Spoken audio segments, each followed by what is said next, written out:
Starting stream.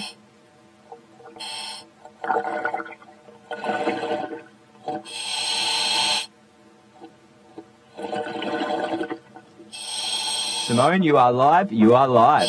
Hello and good morning, everybody. I am Simone, and I will be your underwater guide for our diveLIVE dive today. I have Emil behind the camera, the amazing Hungarian. Hello, and then I also have Pat on the surface supporting me. Yeah, we are everybody. diving at Casuarina Point today, and the visibility today is probably 12 to 15 meters. Now, that means there's lots of plankton around, which actually brings in more activity.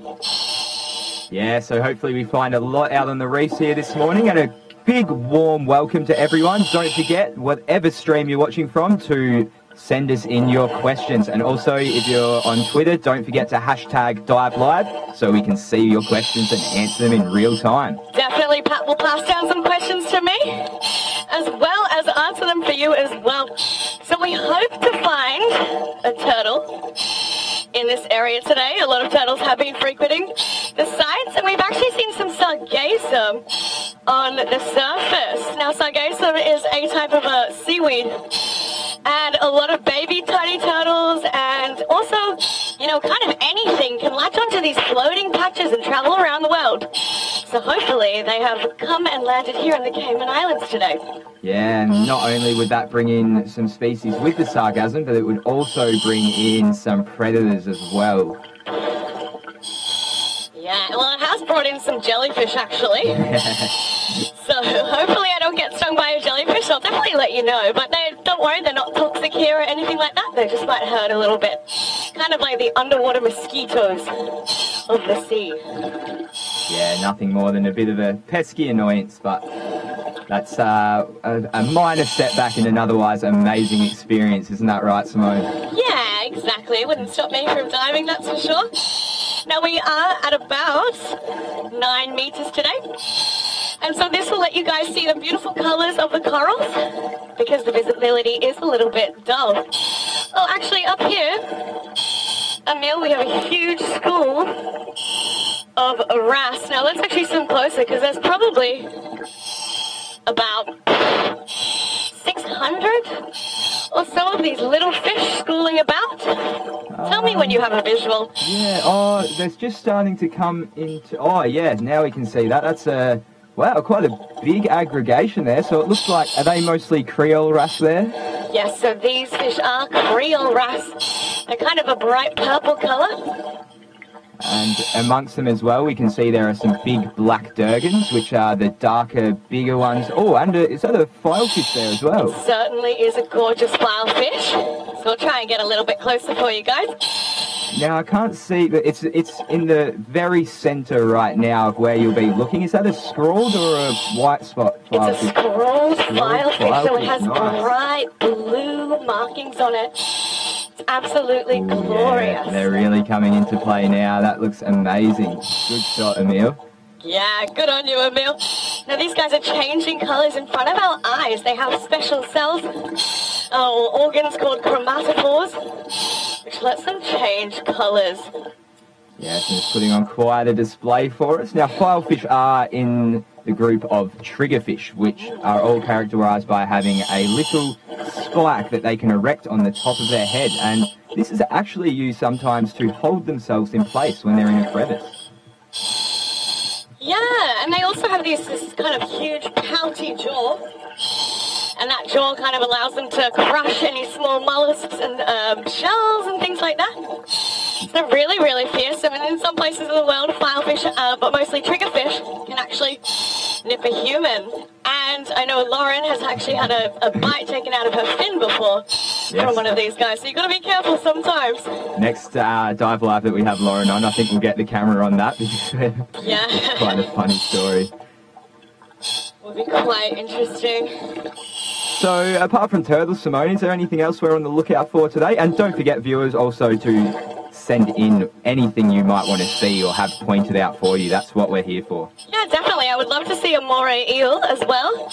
There's been a big green moray kind of cruising the reefs in the past few days, so maybe we get to see him too. But I'd love to hear what you guys want to see. Maybe I can look for certain types of animals as well. Well, James Richards wants some crustaceans, and I know that you're always on the hunt for crustaceans, Simone. I am the crustacean lady. I do love shrimp. I think they're really awesome. So hopefully I can find some shrimp. Eating away today. Maybe even a big spiny lobster. Yeah. Now it should be the time of day that most of these fish are getting cleaned. So hopefully we can stumble across some cleaning shrimp as well. Now, Emil, let's go down this channel and maybe we can actually see something hiding underneath all of these rock ledges. And just while we're doing that, Simone, do you want to give us a little bit of an idea of your depth and whereabouts you're actually diving off Casuarina Point? Absolutely. So I am at 13.5 meters, so it's a little bit deeper today. And it's about 27 degrees Celsius, about 82 degrees Fahrenheit. So very, very warm. I'm very happy at least. And like I said before, the fish is about 10 to 15 meters. And I'm diving at a place called Casuarina Point on the island of the Grand Caymans in the Caribbean. We're out here on the west side of the island, right in front of Don Foster's Dive Centre. And now, just as we saw that filefish earlier that had the colour changing abilities, James Richards wants to know, do fish use changing colour in mating rituals? And they most certainly do. Quite a few species on this reef will do that. Yeah, they certainly do. It looks like we have a soldier fish hiding away from us here. Oh wow, I've actually never seen one of these fish before. Did you say a soldier fish? Yeah, soldier fish, so it looks similar to a squirrel fish. They are obviously with those big eyes, nocturnal animals. And so they are probably hiding in crevices during the day and come out at night time. Yeah. And they're actually that red colour, because it is really hard to see them during the evening if you're a red colour. Yeah, red is one of the first colours that is absorbed from the spectrum as you start going down deeper into the water, so this red colour would really benefit this animal at night time. And those big eyes as well, really looking around in the darkness. Yeah, well, these are one of the most audible fish on the reef as well as squirrel fish. So at night time, obviously humans, unfortunately, we can't hear it. But when you have a special hydrophone, these guys make a lot of noise, almost like bird chirping. I have been trying to practice my fish calls, but I'm not very good at them yet. Your bird calls are coming along pretty well, though. So give me a couple of days and I'll be able to mimic the sound that these animals make. Now let's go around this corner. So we often see turtles in this region because there is so much sponges. And hawksbills love to eat sponges. Now I might point out what a sponge actually looks like so you guys can get an idea of what I'm talking about. For example, these two long, thin sponges here. Yeah, so they are rope sponges. Yeah, and that's what hawksbills love to eat. Yes, and they actually, many sponges produce quite a lot of toxins and deterrents, and so these do accumulate in the hawksbill turtle's body, which is why, another reason why you shouldn't eat hawksbill turtles. Yeah, definitely, and on the reef we can always find some sponges with a couple of bites taken out because hawksbills have a very strong beak. So they can really rip in to the sponges and leave quite some damage. But they never really eat the whole sponge. They'll always just take a bite and move along. And this helps the sponge regenerate so they don't just decimate their food source. Yeah, they're very, self-sustaining, I would say. Yeah, they're very smart about it. Yes, if only we could use that knowledge. I don't know, if I've got a whole plate of food, I'm definitely going to eat it all. Now, Simone, we have a question here. Now, it is hurricane season. It's just the start of hurricane season here in Grand Cayman. And Ron was asking, what impact do hurricanes have on coral, plant life and fish here? Well, I mean, so much impact. Actually, down here, Emil, there's some broken coral on the ground, some broken gorgonian on the ground. So we can actually show him right there and there what happens. Hurricanes do break coral and they do break sponges. Yeah, we can see that very well here. Yeah, so we had a big storm. A lot of you would have heard of Tropical Storm Alberto. It didn't come too close to the island, but we definitely had a bit of crazy weather. And so that's what caused Oh, there's a broken sponge here as well, unfortunately. Yeah, was that purple vase sponge? Sorry? The purple vase sponge? In the shot. Not in the shot, just to the left. Right, yes. Yeah, so there's a purple beige sponge as well. He doesn't look too broken. I actually think he's attached. Oh, okay. No, you can see that's attached, yeah. Yeah, but we do have a bit of rope sponge. Let's see. Rope sponge down there. That's been broken off as well. And so the hurricane has just kind of whipped up all of the sponges and broken them, unfortunately. Yes, but that is not to say that they won't regenerate, and it's actually quite interesting that some sponges, especially here on the reef in Grand Cayman, can grow back exactly how they were before they got ripped off. So literally exactly the same shape, same size, everything. So that's pretty incredible. Yeah, it is. Unfortunately, they can't come back from all the destruction that some people do. But when it comes to natural kind of disasters, it is a natural cycle, so they can bounce back. Yeah, so it's kind of like when there's a bushfire that tears through a terrestrial environment. There's always going to be that growth and regeneration, and in some cases this can even be beneficial. Now, Emil, I think we should go left. There looks like a lot of crevices. Just some crevices down there that might be housing some underneath critters. And my personal favourite, some spiny lobsters. Yeah, that would be great to find one of those. Now, it's great to see also that we're having a lot of questions coming in. Ryan Eckstein is asking, is there sharks in the area? And yes, there most definitely is. Most commonly on the reef, we have the grey nurse shark, which is very placid. It grows up to about 2.5 metres. So about almost up to 8 to 10 feet long. And they also get the Caribbean reef shark, or the black-tip shark, over the eastern side of the island. We don't really get them that much here. And there is also occasionally the odd tiger shark, which we would love to get live, wouldn't we, Simone? Oh, I wish. It's my dream to see a tiger shark. Yeah, I would love to see one.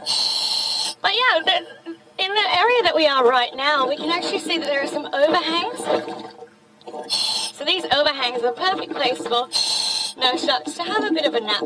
Yeah, they're quite often seen, especially during the day. It is 11:15 over here in Grand Cayman, so during the day is when nurse sharks tend to be the sleepiest. So you'll quite often spot them hiding under a ledge, just as Simone said, having a little nap and not having to move because they're able to draw water over their gills using spiracles, unlike other shark species. Yeah. Now, unfortunately, I'm not finding any of these creepy critters I wanted to see. But yeah, it's a little bit spooky in these caves and whatnot, so maybe we'll come up a little bit and see what's happening on top of the reef now. Yeah, that would be great, because we actually have a question here from Who Cares, and they want to know whether their fish have territories. So if we come up on top of the reef, we might be able to get a good example of this. Sorry, Pat, I did not hear you. Can you repeat? Oh, yeah, that's all right. So someone Who Cares was asking, do fish have territories? So I was saying if we can get on top of the reef, we might be able to find a little harem or something like that. Yeah, and we do get, dominant males as well as kind of alpha females in, especially parrotfish. So parrotfish are very, very colourful and a little bit of character as well, so hopefully we can find a couple of them swimming around here. And the territories can range from very small to a very wide scale. For example, a damselfish, they protect quite a very small patch of their turf, and they will actually farm algae here, and they viciously defend this. You'll see them chase away any species, no matter what size it is. Yeah, they love... Oh, we've got a barracuda up ahead. Oh, very nice. Oh, we have a couple, actually. Oh, yes, so... Oh, that's 3 barracudas. Yeah, there's one coming straight at us, Emil.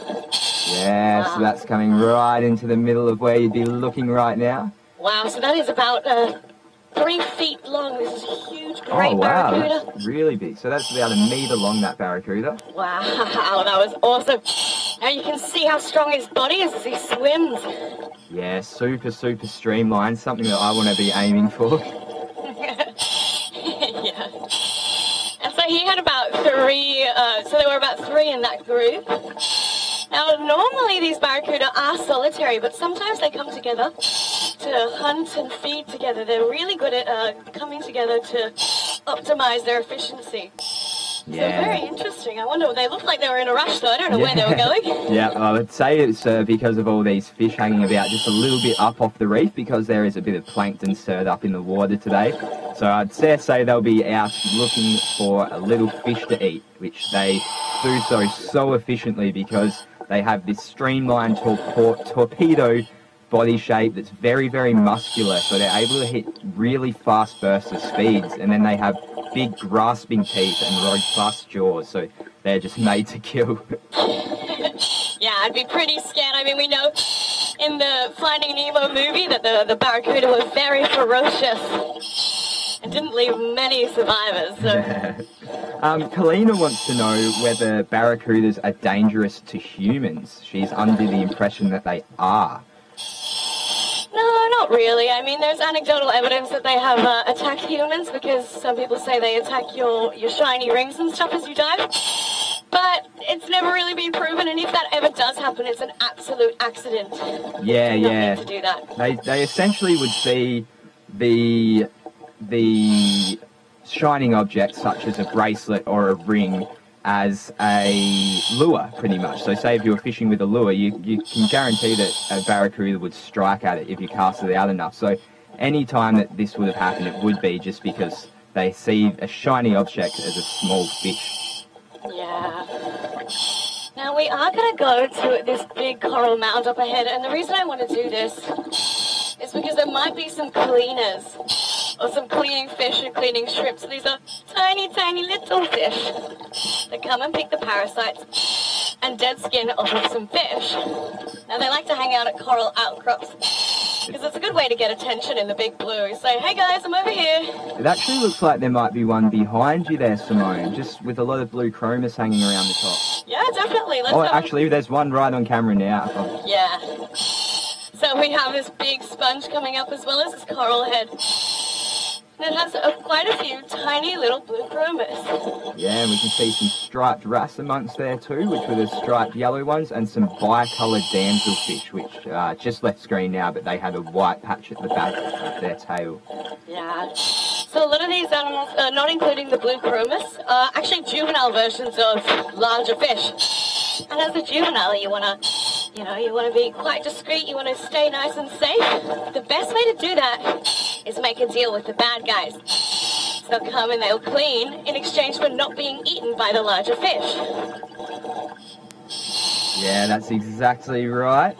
And it's a symbiotic relationship. It's mutualism. So both species get a benefit out of doing this. So it's good to see a little cooperation down there in the deep blue.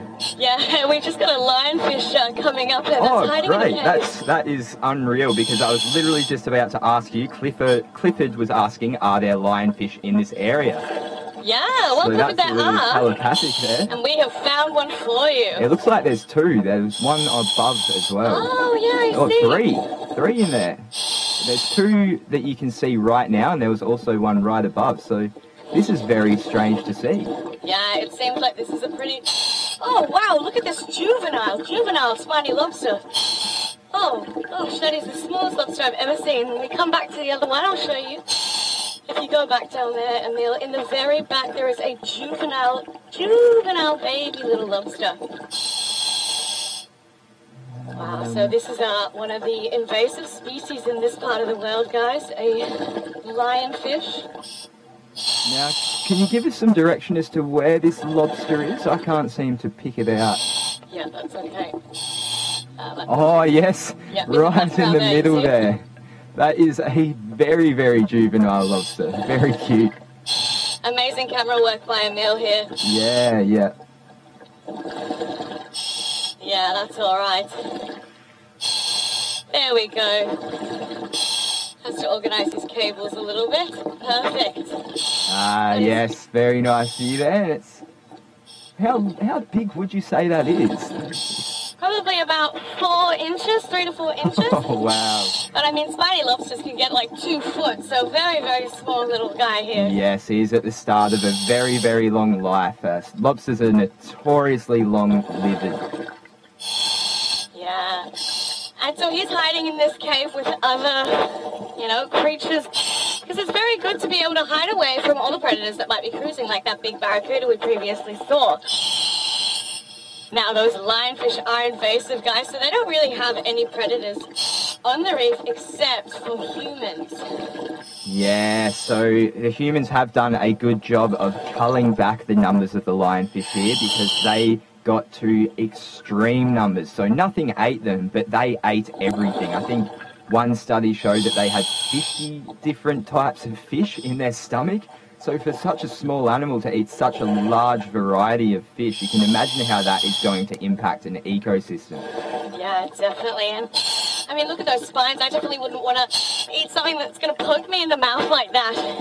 Yeah, they've got such a formidable defense. You would not know where to strike from if you were a predator. Yeah. And in some parts of the world, they are known as turkey fish. And I suppose you can see why they're quite flamboyant. And so we have a question about the lionfish from Monique. She wants to know whether the lionfish, or how the lionfish got to be here. Oh, there's a lot of kind of questions and queries about how they did get here. Some are that they were dumped from the aquarium trade, someone got bored, so they decided to just throw their pet into the ocean. Other people think that maybe it was the ballast water from some ships that were in the area, but we actually don't really know just yet.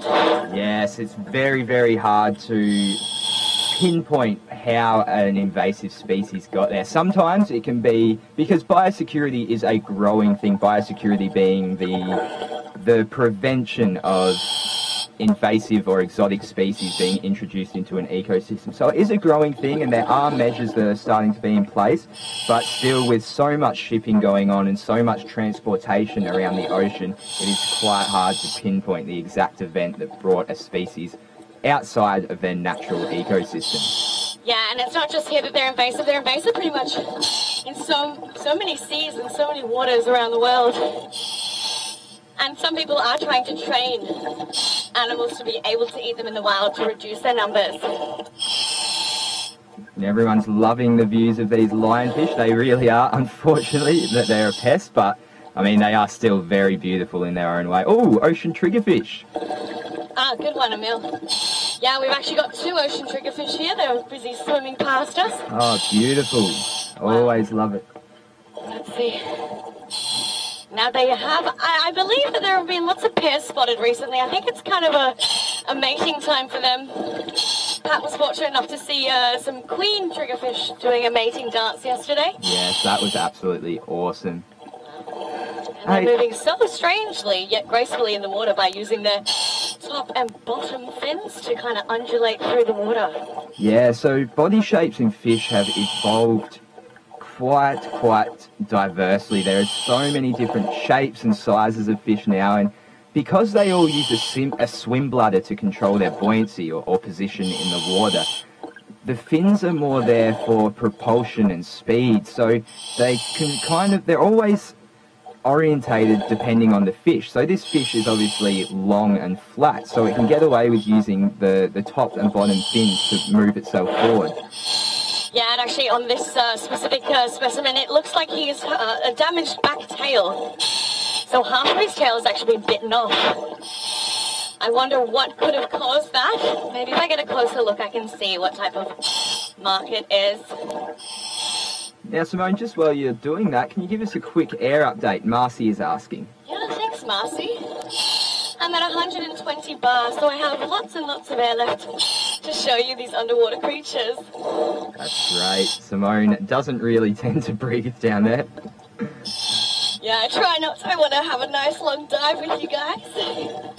So that damaged top fin from the triggerfish at the front, I can't see exactly. It looks like quite an old wound.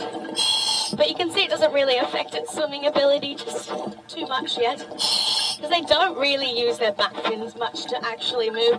It's more kind of a steering device.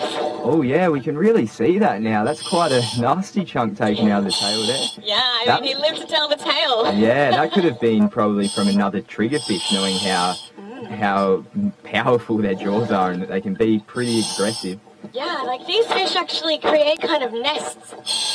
And if you ever do swim too close to a nest of a triggerfish, they might give you a nasty bite, and they would give another triggerfish a pretty nasty bite as well. So, who knows? And just while we're on the ocean triggerfish, they actually do look a lot like a small sunfish. And Gemma Kemps is asking whether we get sunfish in this area. Now, no, they don't tend to come up this way. There have been, you know, anecdotal evidence of sightings, but no, they don't. They're not known to be in this area, but they do pop up all over the place. I mean, I've seen them down in temperate Australia where it's freezing, and they're a resilient fish, I believe.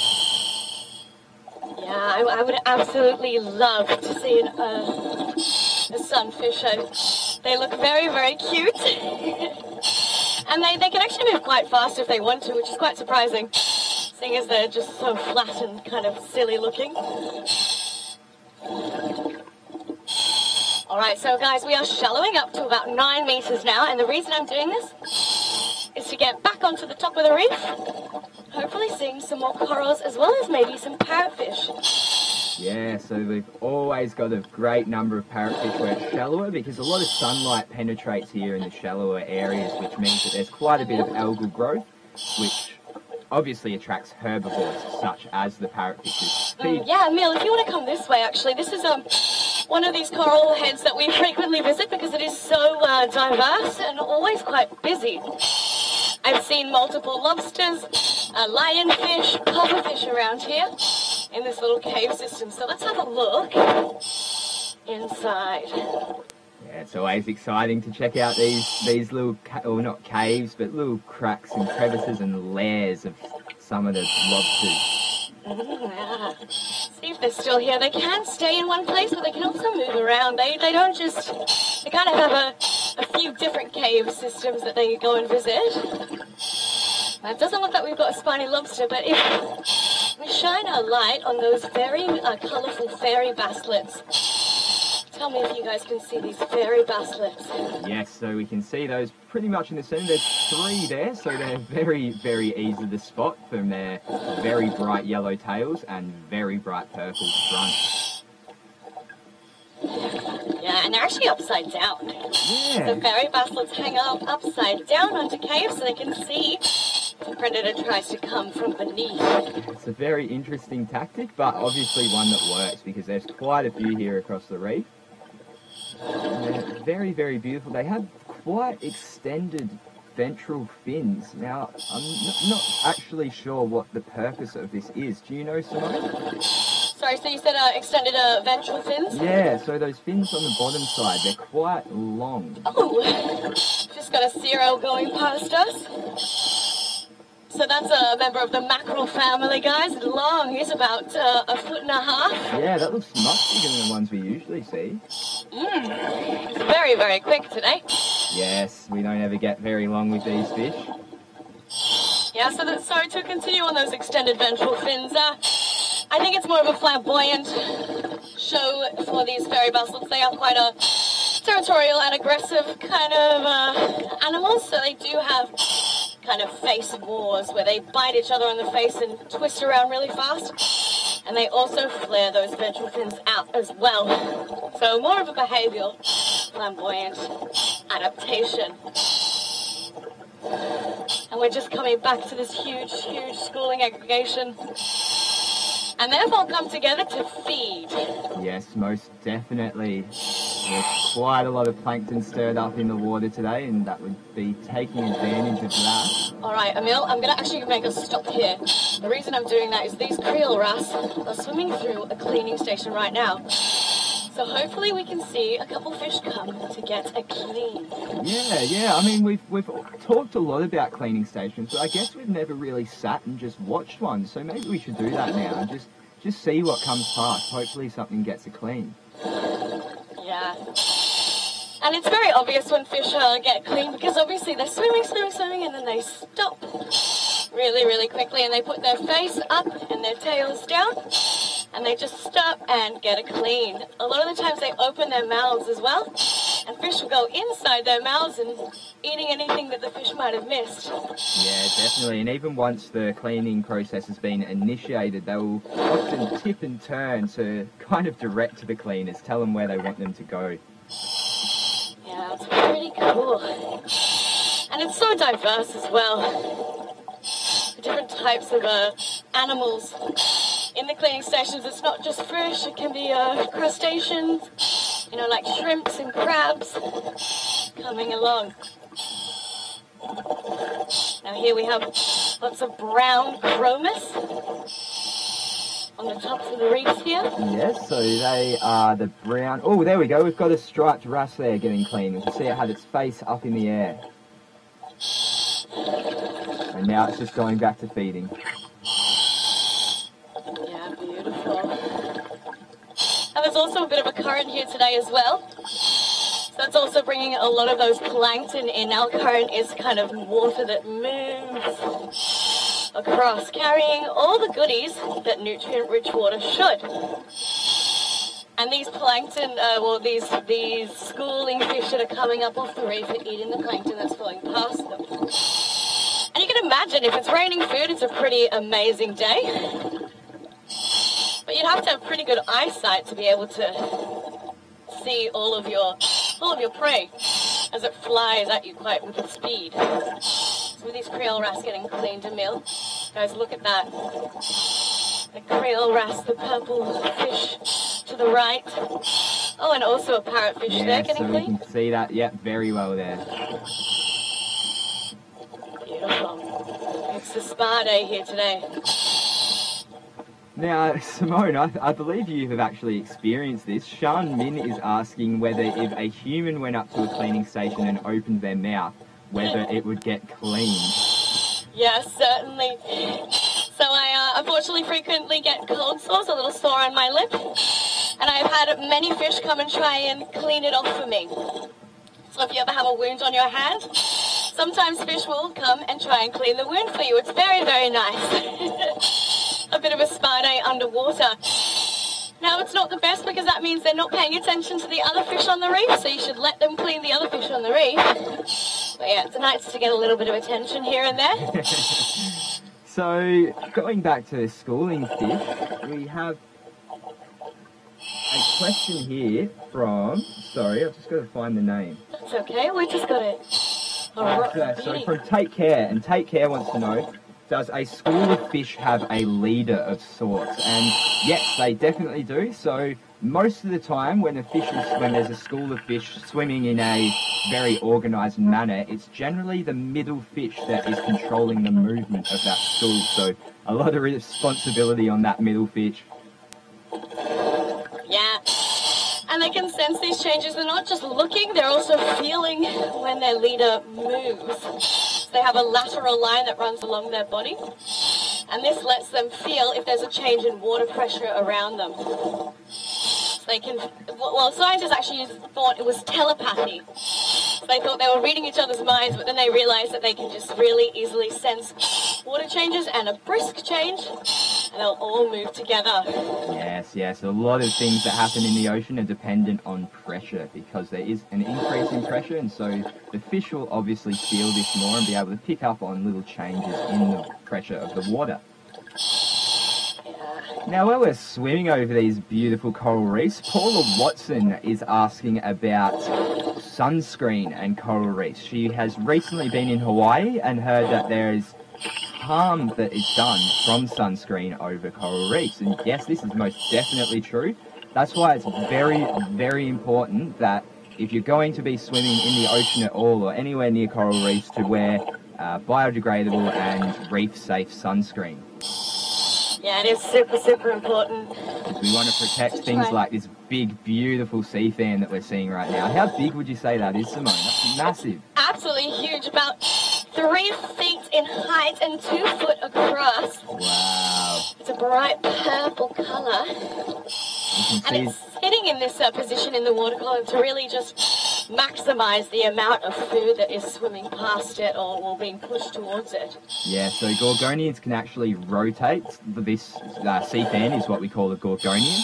So they can actually rotate on an axial skeleton to best meet the current. So we can see it's got quite an intricate branching pattern there, and this filters out little particles from the water. So it's obviously going to be doing that more efficiently when the most surface area is exposed to the direction of the current. Yeah, and we've actually, obviously we have this beautiful coral here, but we also have a sea anemone that Emil has spotted. Ooh, beautiful, a giant anemone right there in the middle with those club tips in the end of it. Yeah, it's a beautiful colour. The tips of these animals can be, well, I do remind you, it is an animal and not a plant. The tips of these animals can be bright greens and bright purples. And you can see there's small cleaner fish darting in and out as well. So they might use this protection of those stinging cells on these anemones.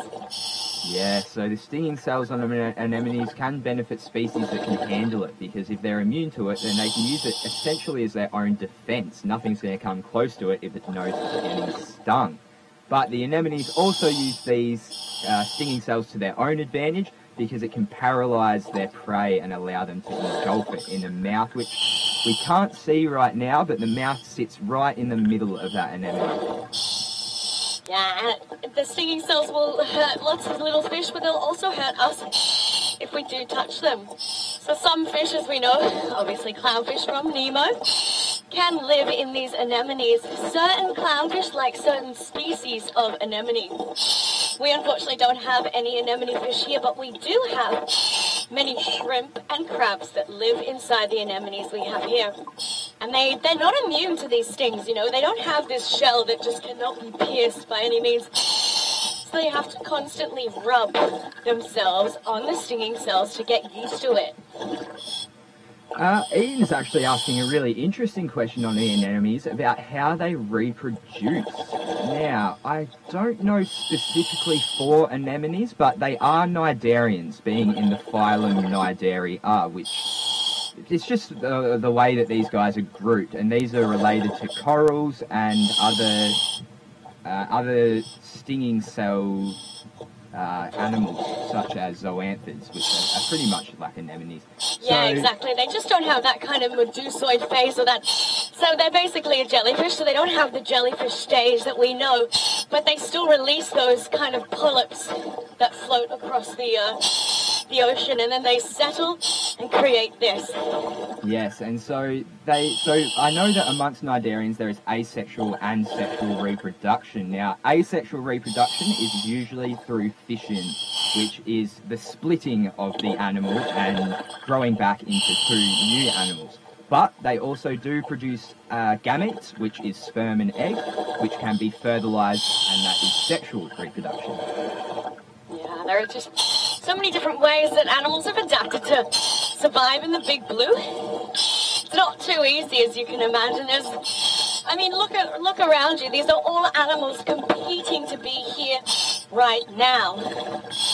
It's pretty crazy. So they have so many different techniques, like throwing their eggs into the ocean to hope for the best, or some are using chemical defenses.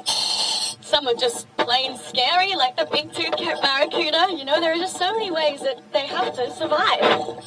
Yeah, there's so much diversity in the ocean, and that's just come from millions and millions and millions of years of evolution. So the time that life has taken to evolve on Earth doesn't even compare to the time that life has been evolving in the ocean. So that's why there's just such a diverse array of adaptations and things that...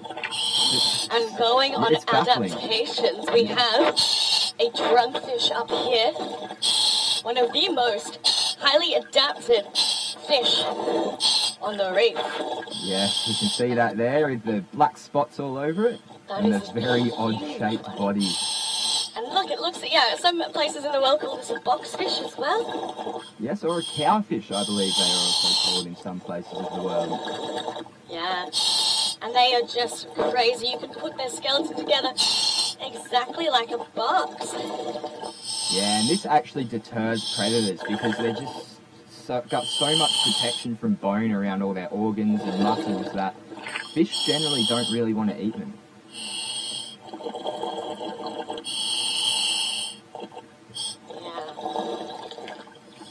right. Now, Ron's actually asking, do we have pufferfish here, which are actually closely related to the fish you're seeing on screen right now, and we definitely do. So we get the porcupine pufferfish. So if we see one, they are pretty frequently sighted here on diveLIVE, so if we find one, we'll definitely point it out for you. Oh yeah, definitely. I would love to see one today. They are very cute little guys. And they always have these big smiles on their face, and they're very friendly around here. Because they do puff up when something tries to attack them, they don't have too many predators here, which means they'll always have a look at us and see what we're doing. Now I might shallow up, guys, as I am running lower on air. Yes, what is your air, Simone? My air is 70 bar. All right. And I am at 11 meters, so we did come down again. But now we'll come back up as I slowly do something we call a safety stop. Yes, and this is just to make sure that Simone doesn't get any sickness from nitrogen. Yeah. We do dive very conservatively here at diveLIVE, so it's good to keep healthy. And we're actually coming up to a nice shallow coral head with a bit of action. We have a lot of feeding parrotfish and cleaning parrotfish here. Yes, so we got some female parrotfish there, which is that brown-red fish swimming upwards. There's also some bicoloured damselfish, which are the two fish sitting right on the top of that bommy there. They look black and white. And it's some blue chromis, which is the blue fish that looks just like that other damselfish, except blue. And that damselfish is looking straight into the camera. Sometimes they can even get confused about their own reflection in the camera. Yeah, and they have a lot of attitude. They do. They defend their territory very fiercely. Oh, and it looks like one is busy having a battling it out with the parrotfish just there. He just chasing him off. Yeah, so that parrotfish was probably more than likely feeding on an algal patch that the damselfish was protecting, and obviously it didn't like it very much, and that's why we saw it just get in there and chase it away. Yeah, it's always funny to see. Damselfish are farmers, so they create their algal patch, and they actually tend to it, growing their crops and looking after them and making sure no other fish will come and eat their crops. So you can imagine a little damselfish like this has to have pretty big guts to be able to scare off a parrotfish this big. Yeah, they're very, very feisty, and I did have someone say one day that if sharks acted like damselfish, no one would ever enter the water. Oh, yep, I'm a full believer in that. Yeah. But thankfully they are tiny little creatures. Yes, we can breathe a big sigh of relief. If there was ever a large radioactive damselfish, I think the whole world would be very afraid. I don't know, as long as we just stayed away from its food, we'd be alright. Emil looks like he's looking in this crevice here. What's he found? Oh, another spiny lobster. Awesome. So there you go, James Richards. There's another crustacean for you on today.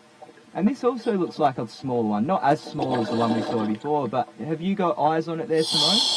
I'll just poke my head up the top. Ah, yes, it's still a juvenile, but not as small as the other little baby we saw. So this one's Fearless, which is what he's poking at the camera now. It's probably about half a foot. So they can get much, much bigger than that. And he's poking those sensory organs at us, just trying to figure out, hey, what is this guy? What is he up to? Yeah, crustaceans are actually very sensitive. They also have quite a refined chemosensory organs, which means that they can really pick up on any types of chemicals adrift in the current. Even if they're in tiny, tiny concentrations, they will pick up on it. So it's quite incredible. You know, we as on land don't often use chemical sensors. Well, we as humans never use chemical sensors, but they're an essential part of a crustacean. Yeah, they are super diverse animals, and they have this very, very thick shell around them, their carapace as it were. And this protects them from a lot of predation, but there are still moray eels that'll come and have a chomp, as well as other very big fish. That's why they hide away in these very tight crevices where it's pretty hard to spot them. But Emil has some amazing eyesight, so we're lucky enough to have a visual on them. And they have amazing eyesight as well. They love to come out at night. And I think there is something else that we've been spotted. So that's a nice end to the dive here with a couple of nice little sightings here. What are we looking at, Emil? Oh, a sailor's eyeball. I think it's a bit hard to see in there, that's all right. But guys, I do have to come up to do my 3-minute safety stop at 5 meters, as I am a little bit low on air. So as I ascend, I want to say thank you so much for viewing. Thank you to Emil, being not only an amazing cameraman, but his eagle eyes. And thank you to Pat for sending through all the awesome questions. And thank you, Simone. Thank you, everyone. We'll see you here tomorrow at 7 a.m. Grand Cayman time for another exciting live dive.